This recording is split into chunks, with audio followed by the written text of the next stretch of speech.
അല്ലാഹുവിനെ മാത്രം ആരാധിക്കുന്നതിലേക്ക് നിങ്ങൾ വരൂ എന്നവരോട് പറയാൻ. അല്ലാഹ് നമ്മളിൽ ചിലരെ റബ്ബാക്കാതിരിക്കാൻ, പടച്ചോന് പകരം പടപ്പുകളെ റബ്ബാക്കാതിരിക്കാൻ, നമ്മൾ ചിലർ റബ്ബായി തെരഞ്ഞെടുക്കാതിരിക്കാൻ, എന്നിട്ട് ഏകനായ ദൈവത്തെ ആരാധിക്കുന്നതിലേക്ക് എന്റെ പ്രിയപ്പെട്ട ക്രൈസ്തവരെ, എന്റെ പ്രിയപ്പെട്ട വേദം നൽകപ്പെട്ടവരെ, നിങ്ങൾ വരൂ എന്നവരോട് പറയാൻ അല്ലാഹു 3-ാം അധ്യായം 64-ാമത്തെ വചനത്തിൽ പറയും. ആയത്ത് മൻസൂഖായിട്ടില്ല, ആയത്ത് കാലഹരണപ്പെട്ടിട്ടില്ല, നിത്യവസന്തമാണ് ആയത്ത്, തീർന്നില്ല. വലാ തുജാദിലു അഹ്ലൽ കിതാബ് ഇല്ലാ ബില്ലത്തി ഹിയ അഹ്സൻ. അല്ലാഹു പറയും ഖുർആനിലെ 29-ാം അധ്യായം 46-ാമത്തെ വചനം. ആ വചനത്തിൽ പറയുന്നത്, നിങ്ങൾ വേദക്കാരോട് സംവാദത്തിൽ ഏർപ്പെടുക, സ്നേഹ സംവാദം അല്ലേ, ആ സംവാദത്തിൽ ഏർപ്പെടാനാണ് അല്ലാഹു പറഞ്ഞത്, സ്നേഹത്തോടെ. ഇല്ലല്ലദീന ളലമു മിൻഹും, അവരിലെ അക്രമികളോട് വേണ്ട. എന്നിട്ട് വമാ ഉൻസില ഇലൈനാ വഉൻസില ഇലൈക്കും, നിങ്ങളിലേക്ക് ഇറക്കപ്പെട്ടതും ഞങ്ങളിലേക്ക് ഇറക്കപ്പെട്ടതും ഞങ്ങൾ വിശ്വസിച്ചിരിക്കുന്നു എന്നവരോട് പറയുക. വഇലാഹുനാ ഇലാഹുകും ഇലാഹുൻ വാഹിദ്, നിങ്ങളുടെ ആരാധ്യനും നമ്മുടെ ആരാധ്യനും ഏകനായ പ്രപഞ്ചത്തിന്റെ നാഥനാണ്, അല്ലാഹുവാണ് എന്നവരോട് പറയുക, അവരെ മനസ്സിലാക്കി കൊടുക്കുക എന്ന് അല്ലാഹു സുബ്ഹാനഹു വ തആല പറയും. ഉദൂ ഇലാ സബീലി റബ്ബിക ബിൽ ഹിക്മതി വൽ മൗഇലത്തിൽ ഹസനതി വജാദിലുഹും ബില്ലതി ഹിയ അഹ്സൻ.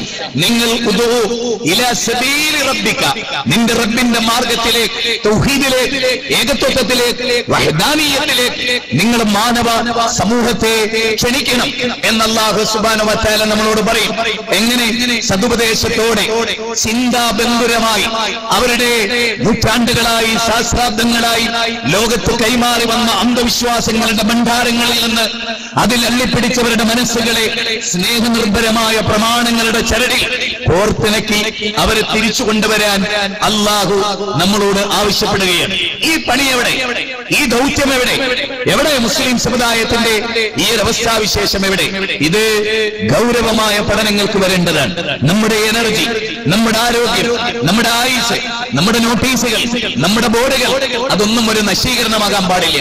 ഇല്ല, നിങ്ങൾ ആലോചിച്ചു നോക്കൂ, വിലപ്പെട്ട സമയം അത് മറ്റൊന്നിനു വേണ്ടി ചെലവഴിക്കാൻ പാടില്ല. അധ്വാനങ്ങൾ പാഴാകാൻ പാടില്ല. ഒരു പോസ്റ്ററിന് പിരിക്കുന്ന രൂപ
സഹോദരന്മാരെ, മുസ്ലിം സമൂഹത്തിന്റെ മഹത്തായ ഒരു ദൗത്യം ആളുകൾക്ക് പടച്ചോനെ പരിചയപ്പെടുത്തുക എന്നുള്ളത്. ഞാൻ പലപ്പോഴും വിചാരിക്കാറുണ്ട്, കേരളത്തില് ഞാൻ താമസിക്കുന്ന പുത്തനത്താണി, നാളെ ഒരു മുസ്ലിയാർക്ക് അവിടെ സ്വീകരണം കൊടുക്കും. എന്തിനാ സ്വീകരണം എന്നല്ലേ? അള്ളാന്റെ പടപ്പുകളെ ആരാധിക്കാം എന്ന് ദുർവ്യാഖ്യാനിച്ചതിന്റെ പേരിൽ. എന്തിന്റെ പേരിലാ സ്വീകരണം? ഇസ്ലാമിനെ വിജയിപ്പിച്ചതിന്റെ പേരിലല്ല. 1.25 ലക്ഷത്തോളം അംബിയാ മുർസലീങ്ങൾ ലോകത്ത് പ്രചരിപ്പിച്ച് അതിനെതിരെ നിന്ന് നമ്രൂദിന്റെ, അതുപോലെ തന്നെ ഹാമാന്റെ, കാറൂനിന്റെ, ഫിറൗനിന്റെ, അബൂജഹലിന്റെ, അബൂലഹബിന്റെ സിദ്ധാന്തത്തിന് വേണ്ടി വേർപ്പൊഴുക്കിയ ഒരു മൂല്യാരെ നാളെ സ്വീകരിക്കും. പടച്ചോന്റെ ഏകത്തെ സ്ഥാപിച്ചതിന്റെ പേരിലല്ല. കള്ള ഹദീസും ദുർബല ഹദീസും കെട്ടുകഥകളും അപ്പുറവും ഇപ്പുറവും തെറ്റിദ്ധരിപ്പിച്ച് വ്യാഖ്യാനിച്ച് മിടുക്ക് കാണിച്ച് നരകത്തിലേക്ക് ആളുകളെ ക്ഷണിച്ച പണി ഗംഭീരാക്കിയതിന് സ്വീകരണം. കേരളത്തിന്റെ ദയനീയമായ പരിണിതി നമ്മൾ സഹിക്കന്നെ. കേരളത്തിലെ ജനതയെ സഹിക്കുക, പ്രത്യേകിച്ച് ഈ ജാതി ആളുകളെ. ശരിക്കും ആലോചിക്കുക നിങ്ങൾ, നമ്മൾ നടത്തുന്നത് എന്താ, നമ്മുടെ പ്രവർത്തികൾ എന്താ? നമ്മൾ ആരും ചിന്തിച്ചിട്ടില്ല. നമ്മൾ ചെയ്യുന്ന എന്താ? 40 കൊടി നാട്ടണം, 40ാം വാർഷികത്തിന് 40 കഴുങ്ങ് വേണം. കേരളത്തിൽ മുഴുവനും കഴുങ്ങ് വെട്ടി തല ഇതാക്കി, തലല്ലാത്ത കഴുങ്ങ്. വെച്ചോണം തലല്ല, വെച്ചോന് തല ഉണ്ടെങ്കിൽ ഈ തലല്ലാത്ത കഴുങ്ങ് മാത്രമല്ല, ഒരു സംഗതി ചൂട് വർദ്ധിച്ചുകൊണ്ടേയിരിക്കുന്നു. ആഗോളതാപനം, ഗ്ലോബൽ വാർമിംഗ് ലോകത്തെ ഏറ്റവും വലിയ ഭീഷണിയാണ്. മഞ്ഞ് മലകൾ ഒരുകുന്നു, സാഗരം നിറഞ്ഞ് കവിഞ്ഞ് രാജ്യങ്ങളൊക്കെ വെള്ളത്തിൽ മുങ്ങിപ്പോകുന്ന ദാരുണമായ അനുഭവങ്ങൾ അനധിവിദൂരമല്ലാത്ത ഭാവിയിൽ ഉണ്ടാകുമെന്ന് മോഡേൺ സയൻസ് അതിശക്തമായ താക്കീത് തരുന്നു. ഇനിയൊരു 100 കൊല്ലം കഴിഞ്ഞ സമസ്തയുടെ വാർഷികത്തിന് ഇവരെല്ലാവരും വിചാരിക്കുകയാണെന്ത്? നിങ്ങൾ ആലോചിച്ചു നോക്കണം. 100 കഴിഞ്ഞ് ഓരോ ഇഞ്ചിലും വേണമെന്ന് വിചാരിച്ചാൽ നാട്ടിൽ വല്ല കവുങ്ങുണ്ടാവോ? കവുങ്ങുണ്ടാവോ? നിങ്ങൾ ആലോചിച്ചു നോക്ക്. കവുങ്ങുണ്ടാവൂല, അവങ്ങലേ ഉണ്ടാവും. മനസ്സിലായോ? കവുമ അങ്ങനെയൊക്കെയാണ്. എന്ത് ചെയ്യാം, എന്ത് പബ്ലിസിറ്റി ആവാം, എന്ത് പോസ്റ്റർ ഒട്ടിക്കാം, എന്ത് നോട്ടീസ് ഒട്ടിക്കാം, ഏതുപോലെ എന്തും പ്രവർത്തിക്കാം. അങ്ങനെ എല്ലാ ഒരു വിശ്വാസിയെ സംബന്ധിച്ചിടത്തോളം അവന്റെ ഓരോ നിമിഷം വളരെ വിലപ്പെട്ടതാണ്. അവൻ എന്ത് പറയുന്നു, എന്ത് വാദിക്കുന്നു, എന്തുന്നയിക്കുന്നു, എന്തു പറയുന്നു, എല്ലാം ഇവിടെ റെക്കോർഡാണ്. ഇവിടെയല്ല, മൾട്ടിമീഡിയയുടെ റെക്കോർഡല്ല.